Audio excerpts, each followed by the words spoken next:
Dahil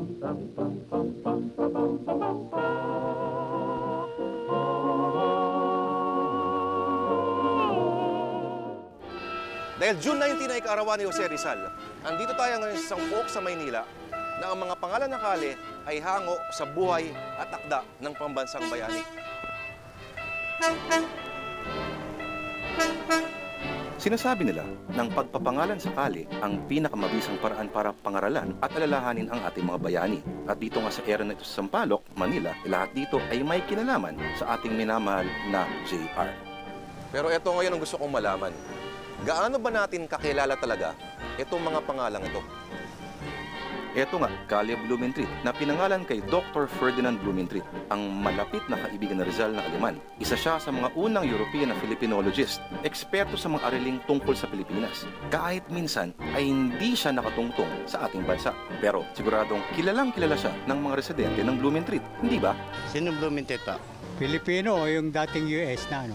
Kilala ko yun sa Blumentritt. Sa Noli Me Tangere. Si Pedro Casañas, na ninong ni Rizal, malamang sila Ambet Ocampo at ilang eksperto lang ang nakakilala dyan. Pero sino nga ba si P. Margal? Si Francisco P. Margal ay naging presidente ng First Spanish Republic noong 1873, isang liberal na ginagalang sa political na kasaysayan ng Espanya na naging kaibigan ni Rizal. Kayo, kilala niyo ba kung sino si P. Margal? Hindi po. Ay, parang narinig ko. Ay, hindi ko kilala si P. Margal eh. Mga kaling Laong-Laan at Di Masalang, I'm sure alam naman ng mga taga rito na alias o pen name ito ni Rizal sa pagsulat ng mga tula at mga artikulo niya para sa La Soledad, di ba?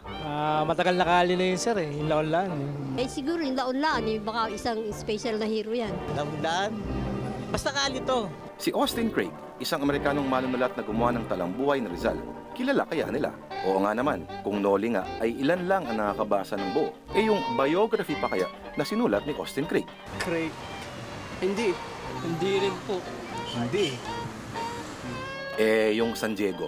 I'm sure alam na alam nila na ang San Diego ay ang bayan sa Noli Me Tangere. Sige nga. Matagal na ito. Dumating ako San Diego na talaga ito. Oo. Hindi ko alam. Ang San Diego po ay pinangalan sa Diyos. Dapitan. At least alam naman siguro nila kung bakit Dapitan ang pinangalan dito. Hindi ba? Screen name din ni Rizal. Screen name ni Rizal, yung nagsusulat pa siya ng Noli Me Tangere. Dapitan alam ko dun umano si Jose Rizal. Yung... Ano nga ba? Doon siya parang doon siya lumaki. Sa Dapitan. Parang yung gano'n. Basilio. Sigurado namang kilala nila si Basilio, di ba? Oo. Yung tauhan yun sa, sa El Filibusterismo. Yung inampon ni Simon sa El Filibusterismo. Si Basilio, anak ni Sisa. Sisa. Nako, kung may magkamali pa kay Sisa... Yung si Sisa, medyo nakita ko na. O yung nanay ni Crispin tsaka ni Basilio. Si Sisa, anak ni Ay, hindi. Nanay ni Basilio tsaka ni Crispin. Ayan, basta baliw talaga kilala. Ano ngayon kung kilala mo yung pangalan? Ano naman ngayon kung alam mo yung kasaysayan?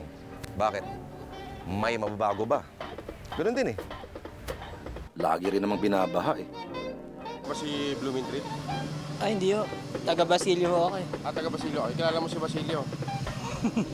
Hindi ho eh. Hindi ho. Bagong lipat lang ako dito eh. Taga Balot ako yung Tondo. Ang dami mo lang pinuntahan.